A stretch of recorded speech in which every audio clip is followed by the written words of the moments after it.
Amateur Traveler is in its 20th year now, but can you imagine if I had people on the show who had never been to the destination but had just read about it or seen a movie about it? That wouldn't make any sense at all, and you wouldn't listen.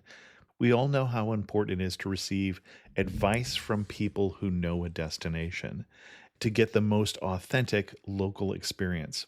And a great option for experiencing this is Explore Worldwide and their authentic small group adventures, led by local tour leaders, perfect for solo travelers who want to meet like minded people with a desire for adventure.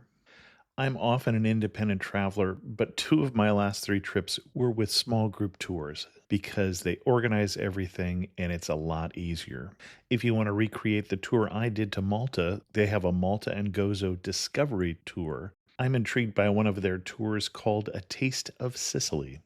The company again is Explore Worldwide, and visit exploreworldwide.com to learn more.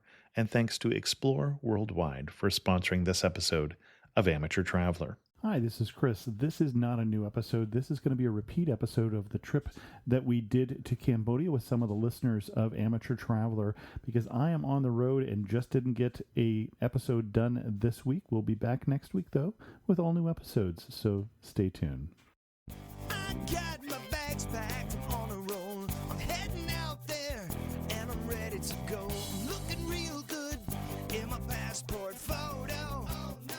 Amateur Traveler, episode 512. Today, the Amateur Traveler talks about majestic temples, floating villages, rickshaw tours, and eating all sorts of strange things as we talk about the recent Amateur Traveler trip to Cambodia. Welcome to the Amateur Traveler. Hope you enjoyed this different episode of the Amateur Traveler with a host of characters. Let's talk about Cambodia.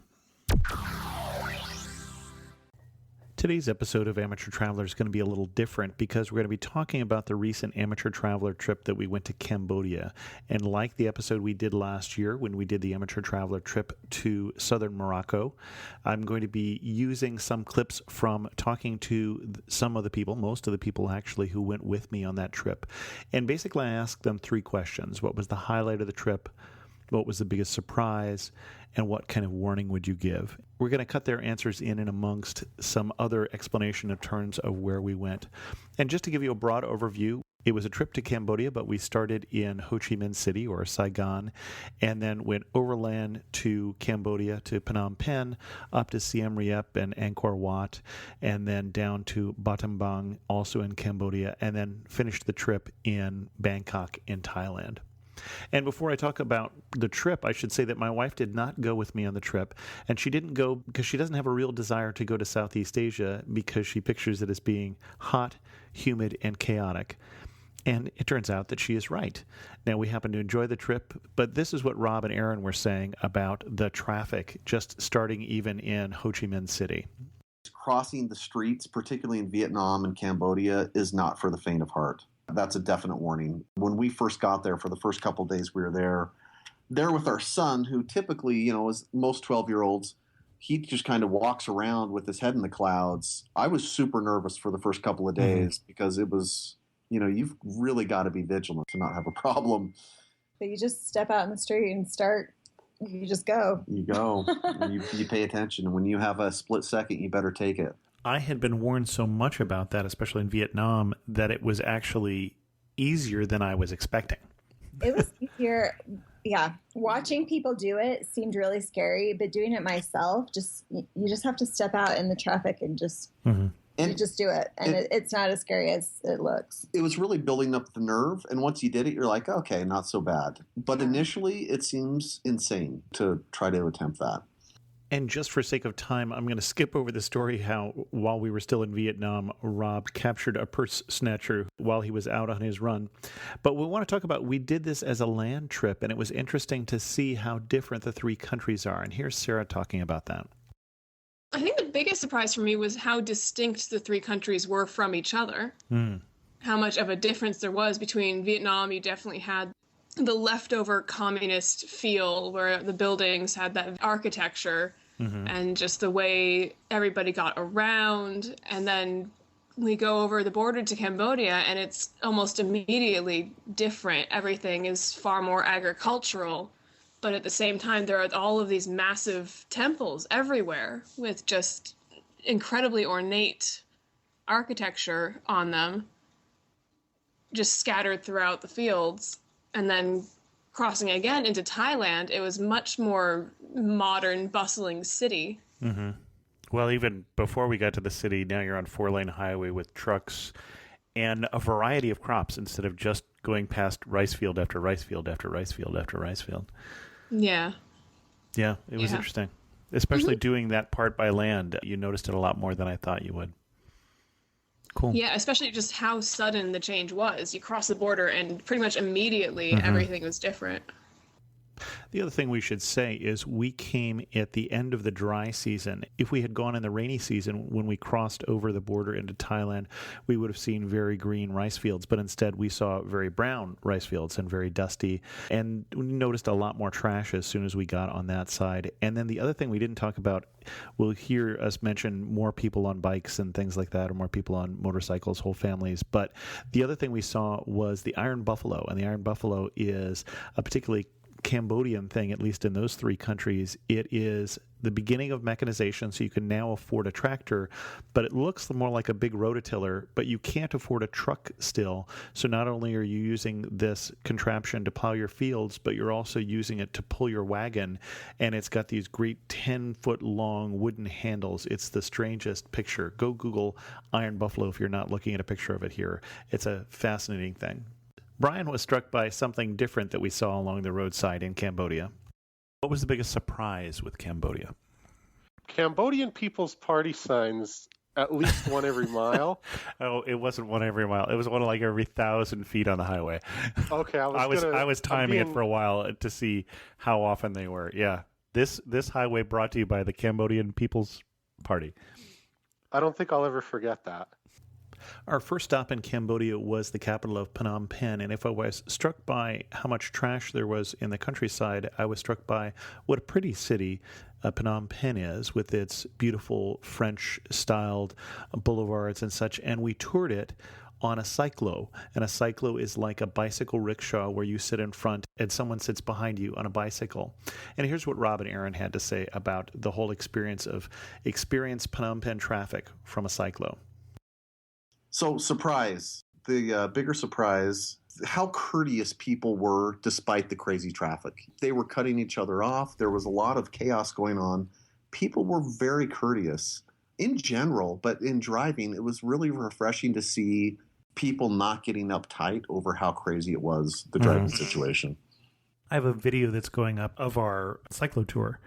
And it's just kind of interesting to see the chaos that is weaving around us as various tuk-tuks and motorbikes and cars and pedestrians and such are all going by as we are. But yeah, with no incident and no horns. Well, I say no horns honking. The horn is always honking. Correct. Yes. But not in a rude way. It's Right. like, hey, I'm behind you, heads up. Right. Type of beep. Yeah. And actually, when we did the cyclo tour, I liked being in the middle of all that traffic. I thought it was a fun way to kind of experience what was going on around us. I had a big goofy grin on my face the whole time we did that, I'm sure. So did I. You know, and I was just smiling at people. And so there would be girls going by, and, you know, I'm smiling like a dumb foreigner, and I'm getting winks and kissy faces because I'm some, you know, dumb foreigner smiling at people going by. And it was also really fun that there would be kids going by riding on the motorbikes with their parents, and I'd stick my hand out and they'd give me a high five. And it was really fun because you're within touching distance of all these massive people just swarming around you as we were riding around. It was fun. Yeah, I thought it was a really fun way to see the city. We haven't gotten to Sarah's highlight of the trip yet, but I was amused by the fact that on the second day, we had only driven to Phnom Penh from Vietnam, just a bus ride, basically. And then we had done a bicycle tour, and you declared that night you were coming back on the next Amateur Traveler trip. I mean, yeah, it didn't take a whole lot. And granted, that cycle rickshaw tour was a lot of fun. But it was. Yeah, it didn't. You were not a tough customer. Let's just say that. No, I think I've always wanted to travel more than I actually do. And so getting the chance to really get some real travel, not just like to the next state over, but like far across the world travel was definitely a great experience. And it's probably good that we started on such a high note, because the next morning was when we went out to the killing fields, which was a mass grave for some of the people that were killed by the Khmer Rouge back in the 1970s, and then also to the Genocide Museum to learn more about that particular very tragic time in Cambodia's history.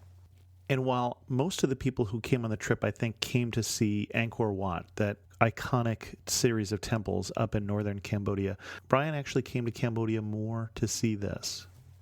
Why did you go to Cambodia? Why was Cambodia appealing? I'm interested in history. I'm interested in going there and talking to the people, seeing how what happened in the 70s affected them, and also wanting to see how it's developed, how it's coming along, and how they're recovering. And also, it's a country, and I like to see as many countries as possible. And I've been to Thailand 3 times before this trip, and Cambodia has been on my mind. It's just it never worked out. So it's been in the works for years. And we'll actually get back to Brian's reaction to the killing fields, but I want to hear from Dahlia. What's one warning you would give? The first warning is, being that Cambodia, and especially Phnom Penh, was the seat of the ruling power of the Khmer Rouge, you'll get a lot of history about the Khmer Rouge when you go there. So the only warning that I would give is just prepare yourself to feel a little somber, maybe a little sad, even though objectively you're going to go and hear stories about suffering and death and persecution. And it has a very dark history. But when we went to the Genocide Museum, the Tulsing, I actually felt a very visceral discomfort when I was there. I mean, it kind of took over. It's not because of the stories that you hear necessarily, but it was very much the way the museum was preserved was like an immersion experience. I felt like I was immersed. And if I let my imagination go on me, there was definitely a visceral discomfort. So just be prepared for the stories. But this is really one way to get a window into the psyche, I think, of the people there. And you really appreciate the resilience, what they had to overcome. And it explained a lot in terms of why people eat insects and why it really is a window into where their country is now and where they're going, and how the people have really been resilient in overcoming this. So it's definitely an important history to know, but just be prepared. You might feel a little somber after it. Sure. And to put this in context, when you're at the killing fields, you're seeing a memorial stupa that is basically filled with skulls and other bones from the victims, hundreds of victims. They were killing about 300 people a day just in this one killing field, and there were about 300 in the country, killed about a quarter of the population between the Khmer Rouge and the Civil War. And you hear about babies being killed and women, and then at the Genocide Museum, you see the cells where the people were kept. You see art that was painted by 2 of the 7 adult survivors, and pictures of the 4 children that survived this particular prison that was one of many prisons in the city. And Roger put it a little more bluntly. He put it this way. Don't think I was ready for how depressing it was. I wasn't ready for how somber the first few days were going through the killing fields, and it was kind of somber. And Rob and Aaron and I had this conversation.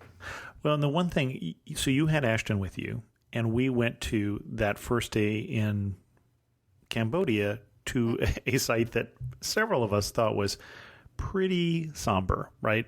Pretty serious. So you were trying to judge what he should see, what he shouldn't see, how much, when to opt him out and such. Did you want to comment on that at all? I know he was probably the only one who opted out of the Museum of Genocide before I did. I think I was the next one who went, okay, I get the idea. We played it by ear with him. Mm-hmm. If he felt like he was doing okay, then it's important for him to see that and to learn and be sensitive to that and have some perspective. But you also have to remember that he's a child and there's some sensitivities there. Yeah, when we were at the museum, we just kept going in room after room. Well, were there for the first part, but in every room there's a picture of like a body. and the pictures were kind of grainy, but you could still see what was going on. And I think, after a few of those, I just thought, he really doesn't need to see any more of this.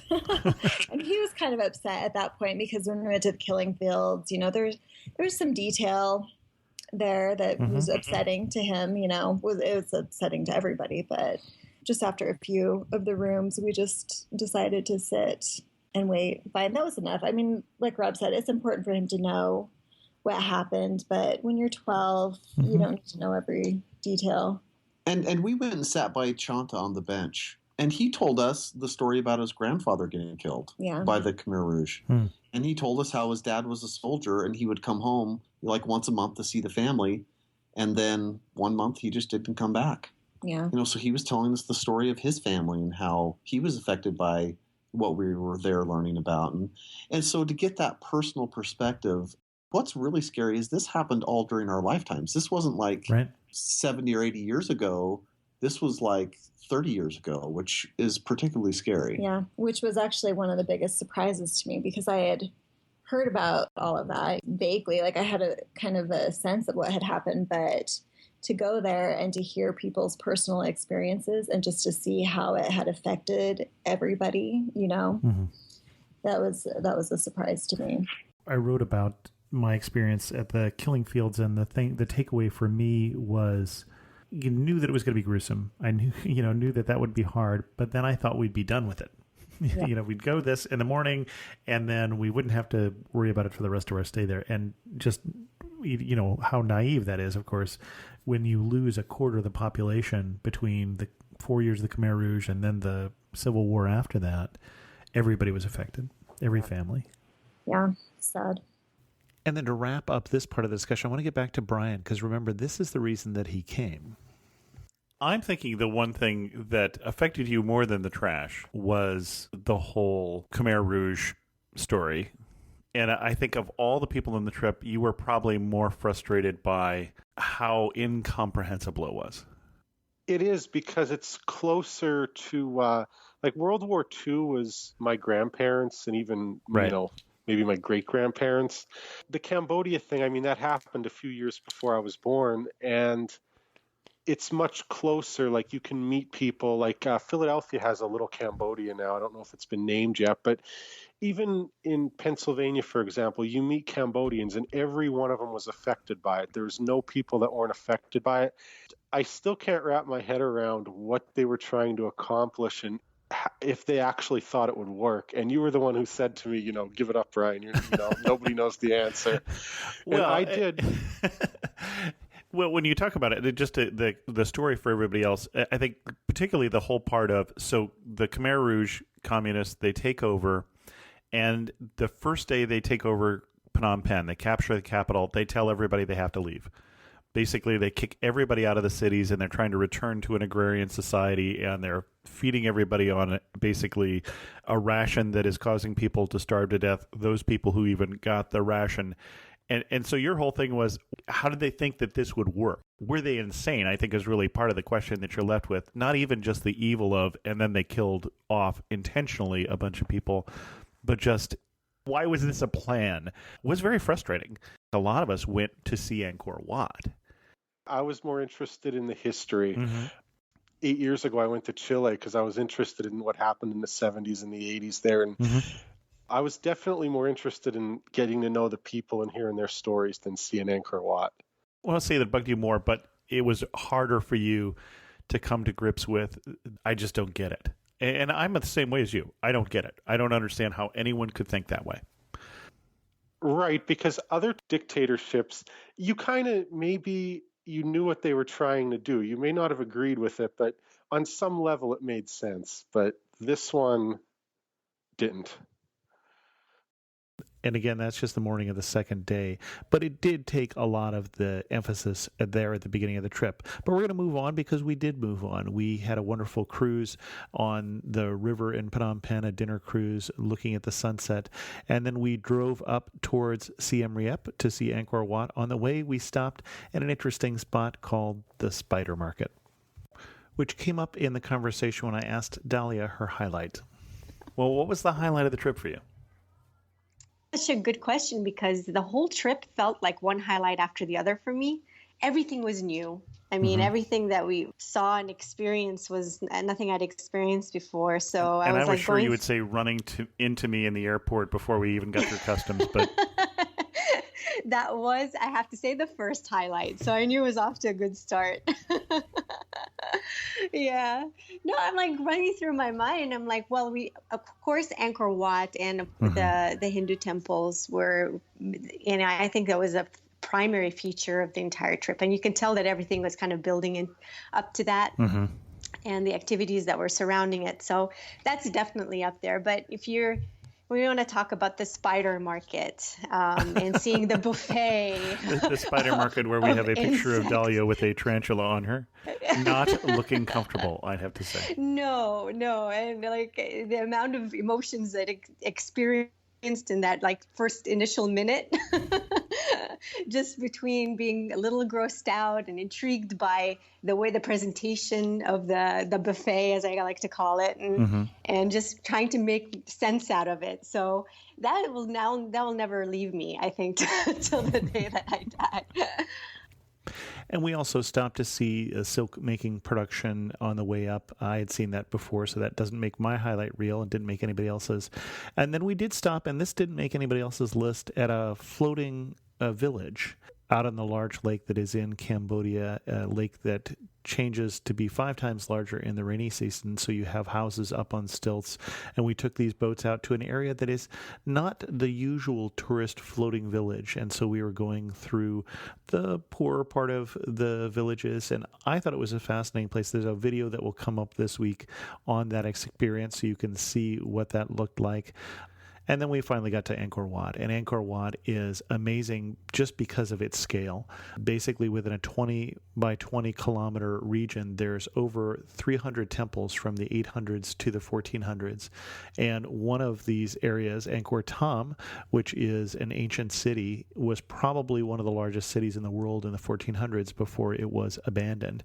It's 3 kilometers by 3 kilometers and includes within it the Bayon Temple, which is a famous looking temple with all the faces on it. But that was a highlight of the trip, and it was the reason why a lot of us went. Aaron had an interesting experience when we went back to Angkor Wat the second day, and we went back at a very early time in the morning to see the sunrise over the temple with a lot of other tourists. When we went to see Angkor Wat in the morning, we got there super early to watch the sunrise. Ashton, my son, he really wanted to go inside because he was tired of standing around waiting. There was a lot of standing around waiting for that sunrise. And a lot of people outside. And so we ran in while everyone was still outside. And there were a few people in there, mostly monks. It felt like we had the place to ourselves. I didn't even know it was open to go in, honestly. It opened at 5, I think. No, it opened at 6. At 6. And so the sun wasn't like fully up yet, so we were just running around everywhere inside, and we got to watch the sun rise up over the building from inside, and it was really cool. It's kind of magical with the monks in there and the incense and the sun coming up and hardly any other tourists around.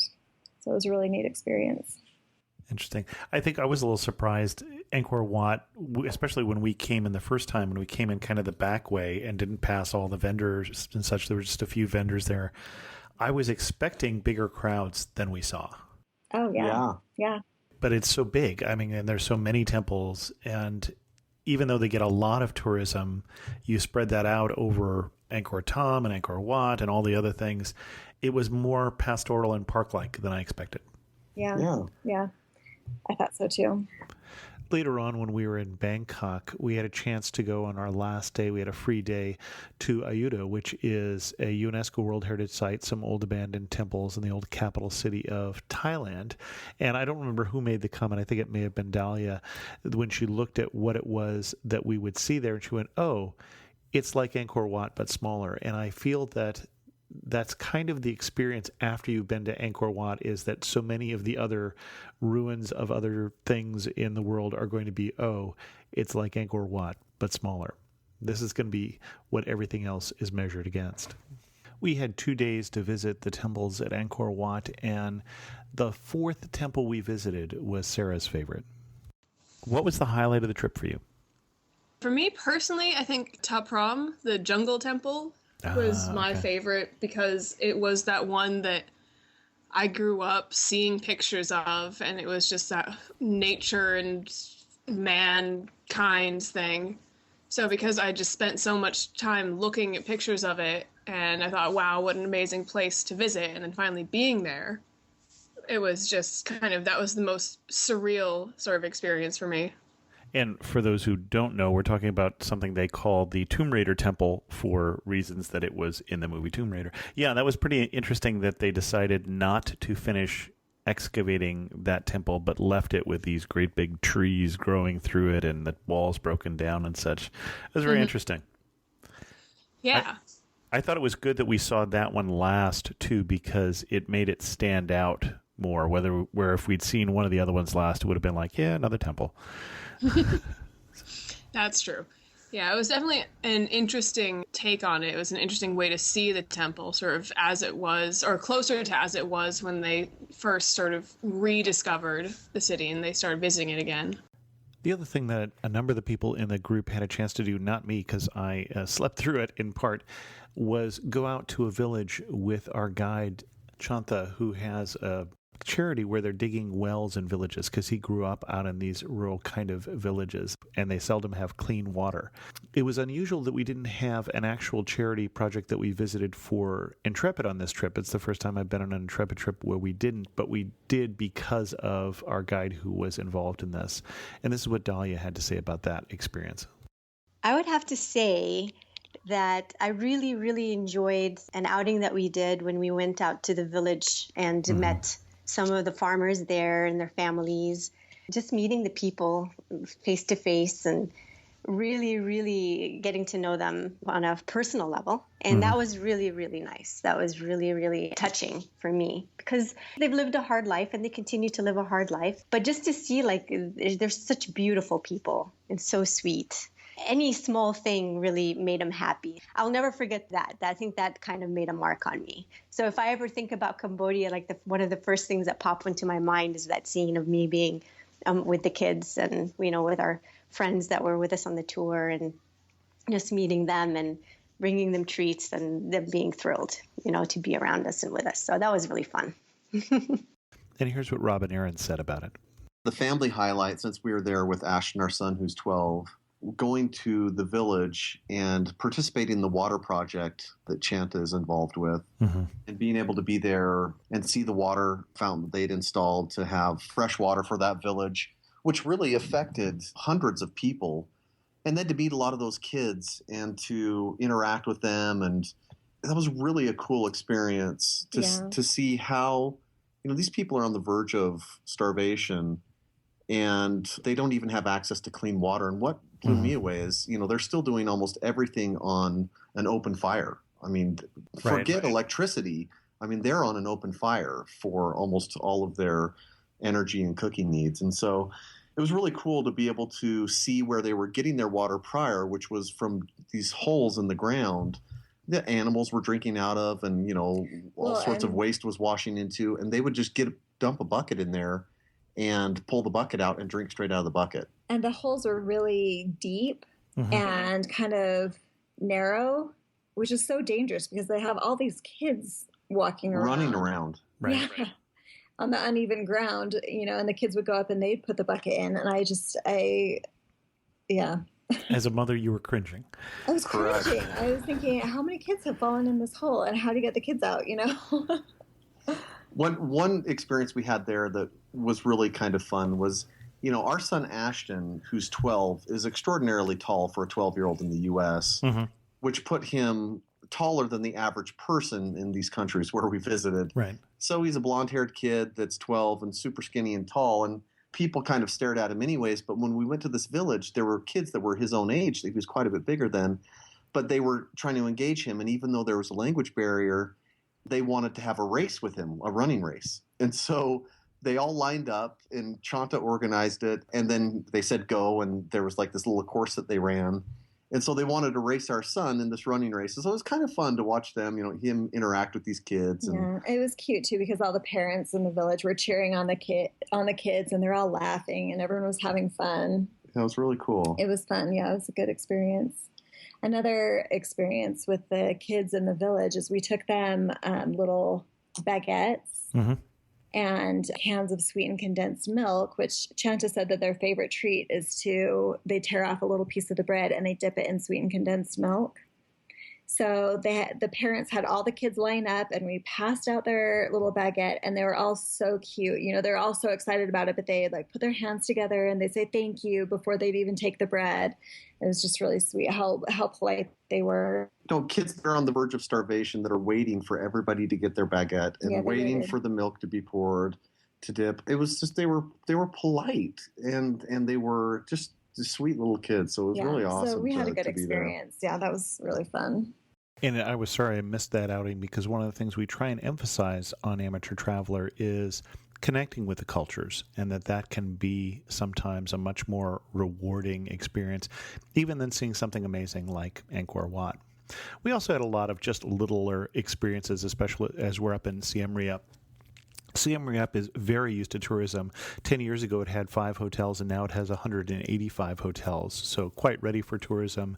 A fun city to just walk around or to just people watch, as Aaron and Rob found out. Another thing that I really liked was, and this was in Vietnam and Cambodia and less so in Thailand, but you would see so many people on one motorbike. So a little tiny motor scooter.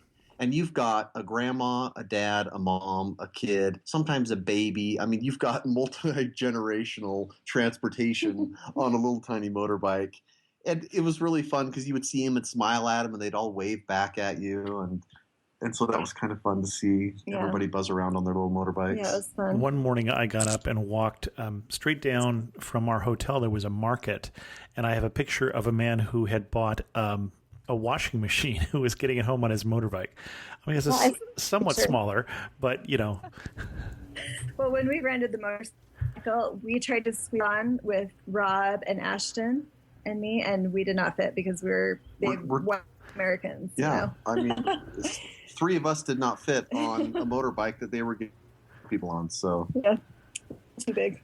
Brian did one of the optional tours, and he was the only one who did, which was a cooking class, and happened to be one of his highlights from the entire experience. The cooking class I took when I went off on my own in Siem Reap, and the amok I made, which I had already tried the first night we got there, but discovering something new to eat was probably the highlight. Well, and you're all about the food, so I'm not too surprised that it was an amok, although I'm going to ask you to explain what an amok is. Okay, I actually, in my kitchen here, I have the ingredients to it, which were part of the cooking class. So it's coconut-based, and it's usually fish, chicken. Usually people put rice in it, and it's in coconut leaves. Okay. And when you say coconut-based, traditionally in Cambodia, we saw it typically served in a coconut even. That happens too. When I had it, it was served in leaves, so I ate it that way, and it was also served in coconut. But that's probably the one thing that I ate more than once in Cambodia. And in general, I'd say we ate well on this trip for very little money. Sometimes meals would only be $3 to $5, and we also drank well. Another thing that we really loved, and other people may have mentioned this, is mangoes were in season, and the mango smoothies were awesome. Mm-hmm. and at roughly 75 cents, $1 a piece, whatever they were.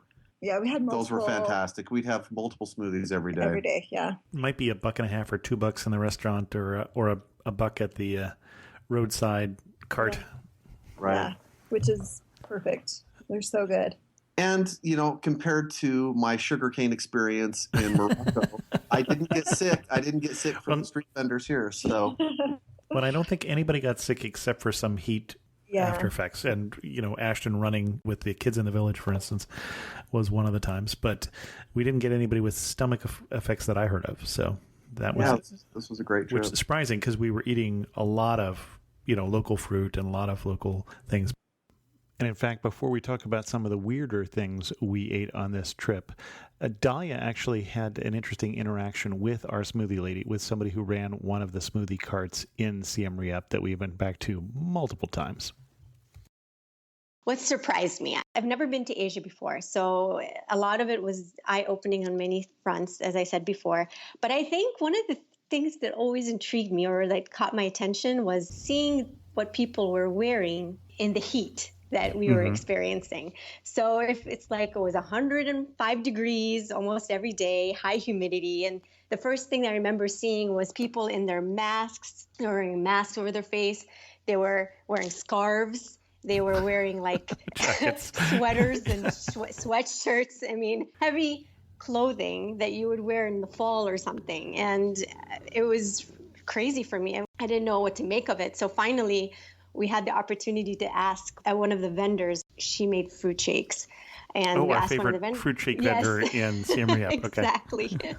So we asked her, I said, why all this cover up? Because you maybe wear cotton, long sleeves. There's a million ways to cover your skin, but not have all that heavy clothing on. And she said, well, one, we don't want to necessarily get brown. So they're kind of protecting themselves from getting colored by the sun. And two, it keeps our body cool. So, of course, we kind of looked at her as if she had two heads. How could you be cool in such warm clothing? And she was like, well, feel my skin. So she rolls up her sleeves. And indeed, we touch her skin. It's a lot cooler than our skin. And that's how we deal with the heat. So it's an oxymoron. The warmer it is, dress heavier. Between the gloves and the socks and the masks and the hats, I mean, they really fought the sun really hard. So more power to them. Well, it's not like you're a stranger to warm weather, having spent some time in Egypt. So yes, but this is a different approach. Completely different. Back in Egypt, I mean, people would wear cotton, bright clothing for the most part, and usually light, anything airy. But I saw New York. I live in New York. So I saw New York in mid-December, right. in terms of clothing and what people were wearing. So it was really, really interesting. So that was a big surprise for me. Not everything we were served was quite as appetizing as smoothies. Another surprise was our last night together when we were having dinner in Bangkok.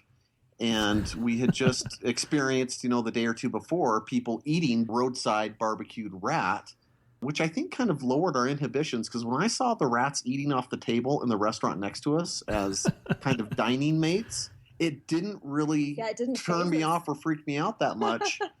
We're just like, rats. The rats eating at the restaurant right next to us one of those last nights. But, to watch our son sit there and nosh on a rat was really pretty disgusting. And tarantulas and water bugs. And he thought that they were fantastic. He thought they were tasty. And he thought it was just such an awesome experience. Yeah, he ate a lot of gross things. He ate crickets and he was fearless.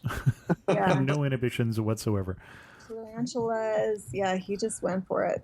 So that was a lot of fun. That was a surprise. It was also fun at that market. There were the little kids that peddle their wares to foreigners. They could speak English actually pretty well for kids.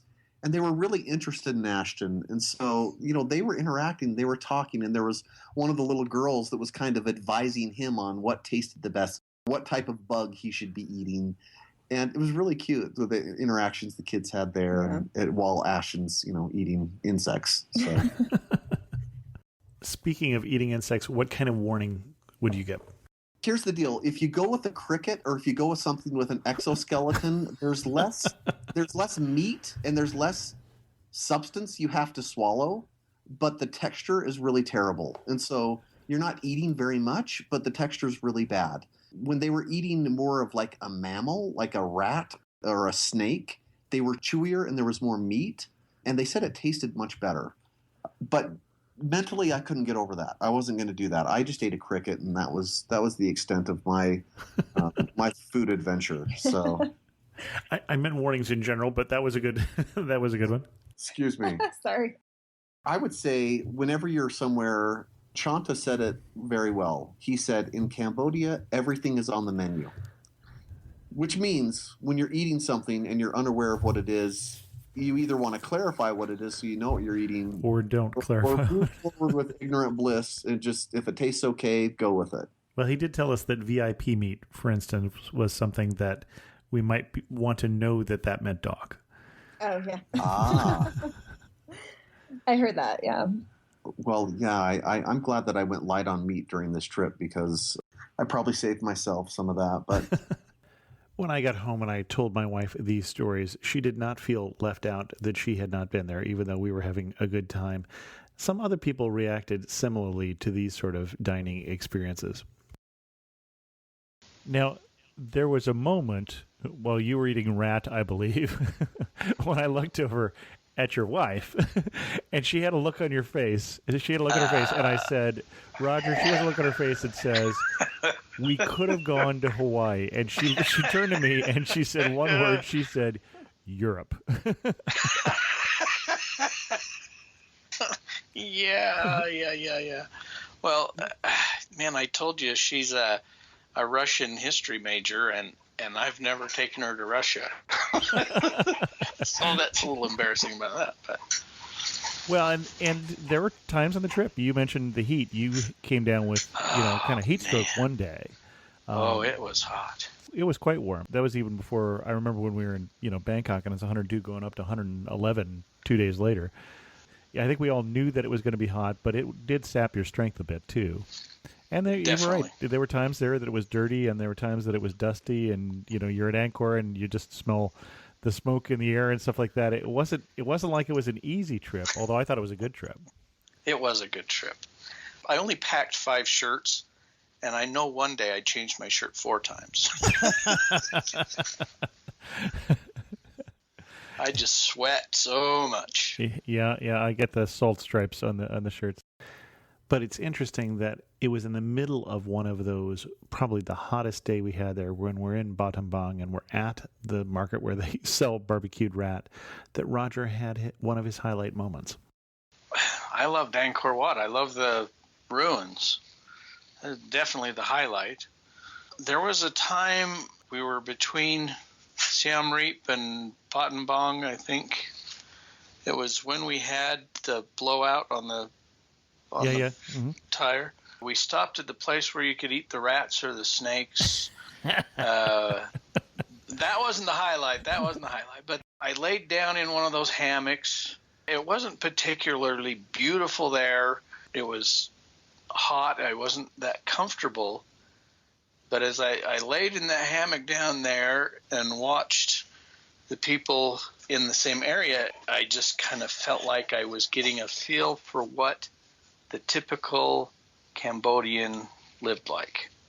So that was probably one of the more interesting parts of the trip, I thought. And then later in Battambang, we did go to a bat cave at sunset, and we rode on the bamboo train, and it's hard to explain what that is without seeing it, but it's a small, I want to say improvised railroad system that runs on the old tracks, these really light cars that almost look like they have go-kart motors. There'll be a video up soon that will give you some idea what that's like. It was fun. And then went on to Thailand the next day. Most of us did a couple other days in Thailand. But as we go to wrap this up, here's some of the closing comments from people. Dahlia had this warning and practical tip. I was one of the lucky ones that brought some cash with me. And I know a lot of my friends who were with us on the tour were depending on ATMs. Now, there are ATMs in every corner. I was that one. I was that guy. They've never failed me before. Yes. 4 in a row. So Chris would come back with stories about how he went to this ATM and this ATM and this ATM. So I would say, just if you're going to go visit Cambodia, I would definitely bring some cash. Well, unfortunately, U.S. currency, because they do take dollars. So it's not like it's that difficult to get. Like I couldn't have gotten U.S. dollars at the ATM here, but yeah.